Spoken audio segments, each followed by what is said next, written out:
रिहाइश का मसला थोड़ा संजीदा होता जा रहा था।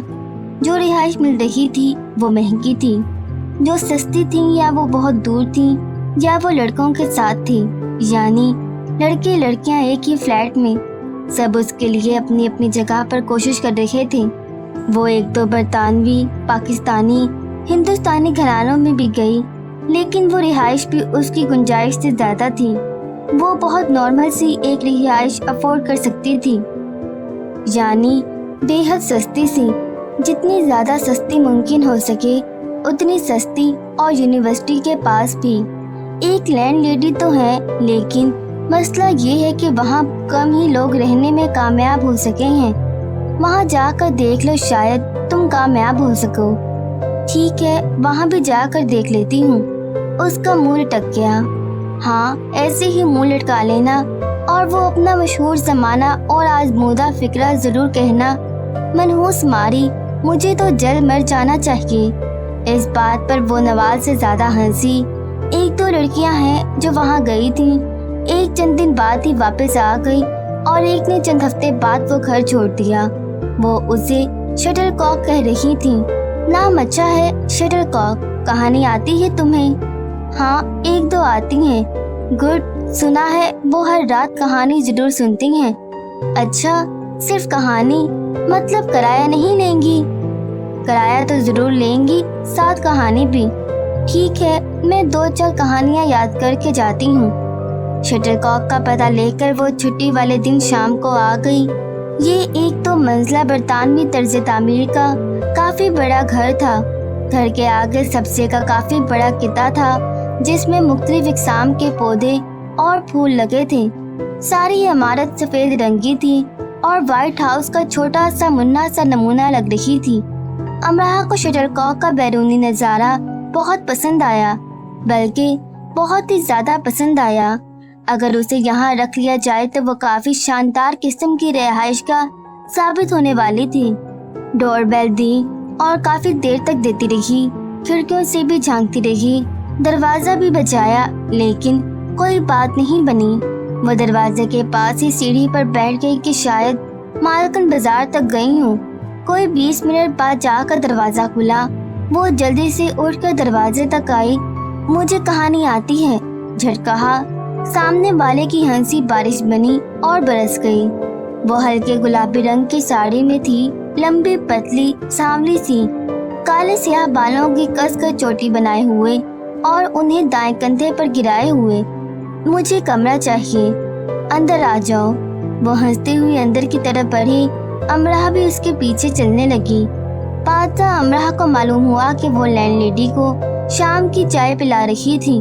फिर इनका मुंह धुलाया, कपड़े तब्दील करवाए, बेल देने वाला, दरवाजा पीटने वाला, जाए भाड़ में, हम क्या करें। लैंडलेडी नशिस्तगाह में ठंडे आतिशदान के पास बैठी बाले जिब्रील का इंग्लिश तर्जमा पढ़ रही थी। उसकी सांस अटकने लगी। यानी शायरी भी सुनानी पड़ेगी, वो भी ऐसी आला पाएगी। यानी यहाँ भी उसका काम बनने वाला नहीं था। बहुत देर उसका इंटरव्यू होता रहा। वो बहुत सब्र से और अपनी तरफ से बहुत चालाकी से सारे सवालात के जवाबात देती रही। खाना पका लेती हो? क्या क्या पका लेती हो? चावल, रोटी और तंदूर हो तो नान भी लगा लेती हूँ। उसने उस चीज का नाम लिया जो बरतानिया में मुयस्सर हो ही नहीं सकती थी। बेसन की रोटी, आलू, गोभी, कीमे के पराठे, मूली के भी। नान पर बेसन लगाकर उसे तल लेती हूँ, बहुत मजे का बनता है। आलू के पकोड़े, बैंगन, पालक, चिकन के, मछली के भी बना लेती हूँ। लैंडलेडी अपने बच्चों के से छोटे छोटे हाथ थोड़ी तले रखे उसे देखती रही। हो चुका तुम्हारा, अब बताओ खाना पका लेती हो? उसका मुंह लटक गया। उसकी चालाकी किसी काम न आई। दादी ठीक कहा करती थी कि इंसान को जिंदगी में सब काम आने चाहिए। ना मालूम जिंदगी कहाँ ले जाए और कौन सा सीखा काम आ जाए। गोश्त का सालन और चावल बस, रोटी भी। साधना, ये पराठों की इतनी वैरायटी काम की है। जी, हफ्ते में 2 बार ये हो जाएगा। बाकी गोश्त का सालन और चावल। मैडम साधना उसके साथ सोफे पर सरा किनारे पर बैठी थी और स्वेटर बुन रही थी। सौदा सर्फ भी लाना होगा। जी मैं ले आऊंगी, संडे के संडे। संडे वनडे हम नहीं जानते। जब जब साधना कहे कि लाना होगा, ताज़ा सब्जी आती है रोज, हलाल गोश्त आता है, बोलो हाँ या ना। हाँ जी हाँ, गुड। अच्छा अब बोलो, कहानी आती है कोई? बहुत मुस्कुरा कर पूछा, जैसे सबसे अहम सवाल यही तो था। जी आती है 2। गुड। कौन कौन सी, सुनाओ जरा। एक कौवा था, बहुत प्यासा था, इधर उड़ा उधर उड़ा। दूसरी खरगोश और कछुए वाली। साधना तेजी से सलाइयां चलाने लगी ताकि उसकी हंसी कम से कम उसके मुंह से निकले। लैंड लेडी अलबत्ता हॉर्न पीछे बैठी रही। लेडी, यहाँ रहना है या नहीं? रहना है तो कहानियाँ बदलो। मैं अच्छी अच्छी किताबें ले लूंगी, आपको पढ़ पढ़ कर सुनाऊंगी। गुड। किराया बता दें प्लीज। पहले शराइत सुन लो। तुमसे पहले 3 लड़कियां होकर जा चुकी हैं, तुम चौथी आई हो। साधना यहाँ 2 साल से रह रही है। उसने सहम कर साधना नामी लड़की को देखा। हाय, मेरी भी इतनी उम्र लगती है क्या? उसने सोचा। घर की सफाई करनी होगी और सुबह ही करके जानी होगी। बाकी के कमरे बंद हैं और जितना भी घर इस्तेमाल हो रहा है वो तुम्हें साफ करना होगा, खाना बनाना होगा। हफ्ते में 2 दिन पौधों की काट छांट और खिड़कियों की सफाई। एक हफ्ते तुम मेरे कपड़े लॉन्ड्री करोगी और इस्त्री भी। एक हफ्ते साधना करेगी। जितनी ज्यादा लड़कियां यहाँ रहने के लिए आ जाएंगी उतना ही काम कम हो जाएगा। मेरे कमरे का जो सेंटर कारपेट है उसे धूप के दिनों में तुम्हें धूप लगवानी होगी। पाकिस्तान में अपने घर का नंबर तुम्हें मुझे देना होगा, क्योंकि अगर मैंने तुम में कोई गलत हरकत देखी तो फौरन मैं तुम्हारे घर वालों को बताऊंगी। तुम एक मुसलमान लड़की हो, इसलिए मैं तुम्हारे पास कोई ऐसी वैसी चीज न देखूं, वरना मैं तुम्हें फौरन यहाँ से निकाल दूंगी उसी वक्त। चाहे बाहर बर्फबारी हो रही हो और तुम नमोनिया का शिकार हो, तुम्हारे सब दोस्त यहाँ आ सकते हैं, लेकिन अगर मैंने उन दोस्तों में खराबी देखी तो भी तुम्हें ये जगह छोड़नी होगी। बेशक तुम्हें पूरे इंग्लैंड में कहीं जगह ना मिले, काहे बगाहे मेरे बच्चे आते रहते हैं। अगर कभी वो एक साथ आ गए तो तुम्हें आरसी तौर पर कमरा छोड़ना पड़ सकता है। तुम साधना के कमरे में रहोगी। लैंडलेडी बोलती रही। वो जिस सोफे पर बैठी थी उसी पर रूंगने लगी। कोई 3 घंटे बाद उसकी आंख खुली तो वो उसी सोफे पर आड़ी तेजी पड़ी सो रही थी। उसकी नजर छत पर लगे बड़े से फानूस पर पड़ गई जो रोशन था, लेकिन उसकी नींद से भरी आंखें उस फानूस में से मुख्तलिफ रंग निकलते देख रही थी और वो रंग उड़ रहे थे। क्या मुझे किसी डॉन ने अगवा कर लिया है? छत और कदादम खिड़की पर तने कदादम ही पर्दों को घूरते उसने नतीजा अखज़ किया। मैं यहाँ हूँ, कहाँ हूँ मैं? वो एकदम से उठकर बैठी। और क्या कह रही थी आप? वो आंखें मलते उठकर बैठने की कोशिश करने लगी। तुम ऐसे ही हर जगह लमलेट हो जाती हो अमराह। लैंडलेडी हंसकर बोली। अमरा लफ्ज लमलेट पर हैरान हुई। खालिद देसी लफ्ज था, यकीनन कोई पाकिस्तानी सिखा कर गया था उन्हें, और उनकी हंसी ऐसी थी जैसे दादा हंस रहे हों, मासूम जैसे कोयले चहचा रही हों। जी बस आज थकी हुई थी तो जाओ खाना खा लो, किचन में रखा है। खाना? जैसे सदियों बाद ये लफ्ज सुना था। वो जल्दी से किचन में गई और सारे वेजिटेबल राइस और चिकन सूप हड़प कर गई। कॉफी बनाई और मग लेकर आ गई। लैंडलेडी उसे देखती ही रह गई। कॉफी किससे पूछकर बनाई तुमने? ओह, फिर गलती कर दी उसने।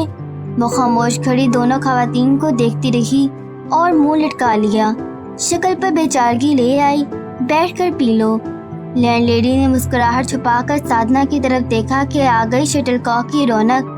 वो बैठकर पीने लगी। बुरा न मानना, पर तुम एशिया वाले बहुत तंग करते हो। एक लंबा वक्त तो तुम्हें बुनियादी अखलाकियात सिखाने में लग जाता है और तुम लोग खाते भी बहुत हो। मुझे कोई एतराज नहीं, पर थोड़ा अपनी आदत पर काबू पाओ, उन्हें दुरुस्त करो। अमरा बड़ी दुखी सी हो गई कि देखो हर जगह पहले लेक्चर सुनने को मिल जाता है, वो भी उसके खामियों से लबालब हुआ। तुम जाकर सो जाओ साधना, और तुम अमरा मुझे कमरे में ले चलो मेरे। वो उन्हें कमरे तक ले गई। वो दाएं टांग से माजूर थी, घुटने से मसनूई टांग लगाती थी। दायां हाथ भी बहुत मुश्किल से हरकत करता था, लेकिन टांग की तरह मफलूज नहीं था।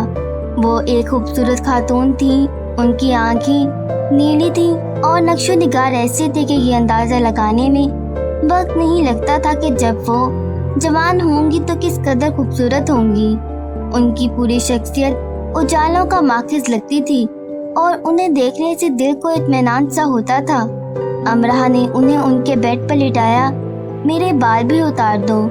बाल? अमरा समझी कि उसने ठीक से सुना ही नहीं। हाँ, उन्होंने इत्मीनान से हाँ कहा। वो करीब हुई और बालों पर हाथ रखा और विग उसके हाथ में आ गई और अंदर से बामुश्किल 8 इंच लंबे बाल निकले। फिर वो स्विच बोर्ड की तरफ आई। अगर उसने ठीक से गिने थे तो वहाँ कम से कम 25 से ज्यादा बटन थे। नाइट बल्ब का शेड पसंद करने में उन्होंने काफी वक्त लिया। तुम साथ वाले कमरे में सो जाओ, सुबह अपना सामान ले आना, और हाँ, मैं तुम्हें अपने घर में खुशामदीद कहती हूँ। मुझे अजनबी लोग उस वक्त ज्यादा अच्छे लगते हैं जब वो फौरन से पहले अपने हो जाते हैं। खुशी से अमरा की चीख निकल गई।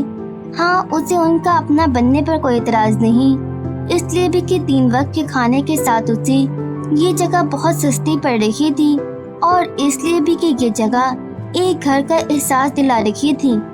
कमरे में जाने से पहले वो पहले किचन में गई, 1 कप और कॉफी बनाई और 1 कप कॉफी की कीमत किचन काउंटर पर रख दी और कमरे में आकर सो गई। दरमियान में उसकी आंख खुली तो उसे अपनी गलती का शदीद एहसास हुआ। उसने फौरन शर्ली को फोन किया। मैं पुलिस को कॉल करने ही जा रही थी, तुमने हमें परेशान कर दिया। वो भी इतनी जिम्मेदार नहीं हुई थी। अगले दिन सामान लाकर उसे कमरे में तरतीब दी। धूप निकली हुई थी तो कारपेट को उठाकर धूप में डाला, कपड़े धोए, इस्त्री किए, फिर उन्हें लेडी महर की वार्डरोब में लटकाया। साधना के साथ मिलकर खाना बनाया और फिर कैफे आ गई। वापसी पर बुक स्टोर होती गई, लेकिन वहाँ उर्दू की किताबें बहुत कम थीं। जो थी वो बहुत अदबी थी, ज्यादातर शायरी की थी। आग का दरिया, खुदा की बस्ती, उदास नस्लें, मन चले का सौदा वगैरह वगैरह। एक तो वो फिलहाल इस तरह की महंगी किताबें खरीद नहीं सकती थी, दूसरे इस उम्र में अपने सर के बाल झड़वाना नहीं चाहती थी। वो ये सब किताबें पढ़ चुकी थी, लेकिन पढ़ कर सुना नहीं सकती थी। ये एक सब्र आजमा काम था और इतना ज्यादा सब्र इतनी सी उम्र में नहीं करना चाहती थी। उसे एक सादा सी सस्ती सी किताब चाहिए थी। उसने अपनी पाकिस्तानी हमजमात से बात की तो उसने उसे अपनी खाला की एक किताब ला कर दी, खेल तमाशा, इशफाक अहमद की। खैर, एक तो मुफ्त में किताब मिल गई थी, दूसरा ज्यादा मोटी नहीं थी। अपनी बारी पर उसने लेडी महर को खेल तमाशा सुनाना शुरू की तो वो मजे से सुनती रही, लेकिन अमरा के दिमाग के कहीं ऊपर से अल्फाज गुजर गुजर कर जाते रहे। लेडी महर उससे बार बार पीछे ले जाती, कई कई सत्रों को बार बार पढ़वाती, तो इत्तेफाक से ही उसने एक बड़ा मार का सर करना शुरू कर दिया। खेल तमाशा ने सुनने वाले और सुनाने वाले दोनों का दिल मोह ले लिया था। तख्तपुर के मास्टर बाली और उन पर मरमिटने वाली रजनी ने निशितगाह में जादू जगा दिया हो। जैसे ऐसे लगने लगता जैसे मास्टर बाली अपनी कलारंट पर असा की आवाज उनके सामने बैठे ही बजा रहे हों और रजनी ऐन उनके सामने तासी बनी बैठी हो। लेडी महर निहाल हो गई। बहुत कमाल की, शानदार। लेडी महर के ऐसे मासूमाना अंदाज उसे लुभाने लगे। साधना कदीम बंगाली और भोजपुरी लोक कहानियां सुनाती थी जो उसने अपने बड़ों से सुनी थी, और हैरत अंगेज तौर पर वो कहानियां इतनी थी कि अमरा को लगता साधना ने अपनी जिंदगी के इतने साल सिर्फ कहानी सुनते ही गुजारे हैं। जब वो रात को कहानी शुरू करती तो उसकी आवाज में सारे जहां का सहर समट आता। वो गंगा जमुना की तरह रवा दवा हो जाती, हलकोरे खाती, शफाफ हो जाती। कभी उसकी कहानियां पुरसोज हो जाती, लेकिन वो उन्हें ऐसी नरमी और चाहत से सुनाती कि शक होने लगता कि उन कहानियों में सोच भी है, बल्कि ऐसा लगता कि उसका 8 साला बेटा उसके सामने खड़ा है और उससे कह रहा है, कायनात की हर बुलंदी से बुलंद इंसान के मुकाम को क्या किया गया है, फिर वक्ती बस्तियों पर वावेला किस लिए, हमारी जुर्रत को आसमान वाला बेमिसाल कर देगा, फिर खौफ और शक क्यों। तो साधना जो बामुश्किल 32 साल की थी, कैसे वावेला करती जब उसका 8 साला हड्डियों के कैंसर में मुब्तला बेटा ही जवां हौसला था, और जो सारी तकलीफ सहकर भी उसे फोन करता है और कहता है, मैं जब तक जिंदा रहूंगा कभी रो कर नहीं सोऊंगा, कभी रो कर आँख नहीं खोलूंगा। डॉक्टरों के सारे औजार और उनकी दवाएं और मेरे जिस्म की सारी तकलीफ भी मिलकर मुझे हरा नहीं सकेगी। मैं नहीं रोऊंगा माँ, कभी नहीं। तो ऐसे बच्चे की माँ कैसे रोती, वो बात बात पर मुस्कुराती, हंसती, उसकी कहानियाँ क्यों ना अमर जीत होती, उसकी आवाज में ऐसा सहर क्यों ना आता जो थपक थपक कर सुला देता है। साधना की कहानी सुनते सुनते वो नशीसगाह में ही सो जाती, जैसे कोई वो लोरी सुनाता हो जो जंग से लौट आने वाला अपने बच्चों को और जंग जीत जाने वाला अपने कुंबे को सुनाता है। वही जमा मर्दी के किस्से और शहीदों के लहू रंग फसाने।